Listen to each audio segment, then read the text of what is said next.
So today is the start of Care Leavers Week. It's a week in which care leavers are celebrated, and it's the one time of year where our voices seem to want to be heard. People and organisations take an interest in what we have to say, which, don't get me wrong, is great, but where are these people and organisations throughout the rest of the year? I've had numerous emails from organisations asking would I be willing to speak this week, which of course I would, but I'm also happy to speak at any time in the year. Now, I do work with some wonderful organisations throughout the year, which is fantastic. But it did get me thinking that some of these people that emailed me last week to ask if I would speak this week, I was thinking, why is it that you only want to hear from me now? I'm not a tokenistic care leaver, and this shouldn't be a tokenistic week. The voices of our children, young people and care leavers should be heard daily, not just within 1 week.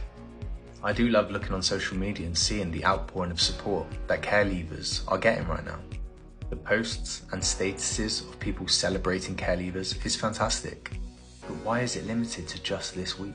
So when you are celebrating your care leavers, quite rightly, please do it from a place of genuine care, genuine love and genuine desire to want the best for them. But also recognise that for a lot of care leavers, it's a very, very difficult time of year. This week in particular, every single year, is very difficult for me, because this week is 17 years since I went into the care system. And within that, a lot of things come back for me, but that's no one's fault, by the way. So if you do have a relationship with a care leaver, do consider reaching out to them. Just drop them a message, give them a phone call, see how they're doing, especially within this week. And don't automatically assume that everything's okay. But at the same time, don't automatically assume that everything's not okay. Just have that connection and relationship with them. And moving forward, let's just not have the voices of care leavers celebrated and heard during Care Leavers Week. Let's hear them throughout the year. So this week, hear our voices, hear our stories, but don't challenge them. Even if it brings something up for you, you might be hearing from some care leavers who have had very, very negative experiences.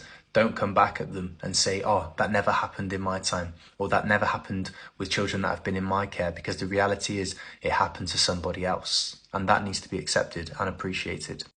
So for everyone that I work with throughout the year, thank you. Thank you for giving me a platform. Thank you for giving me an opportunity to share my story and to share my beliefs and hopefully offer a small little bit of value to the people that I do deliver to. I do really appreciate it. And as we move into 2023, I'm so excited for what the year is going to be. But never stop hearing, never stop listening, and always be willing to learn. Because just like you, no one's more unique at being me than me. So I'm Nick, I'm a care leaver, and I'm proud. Thanks for listening.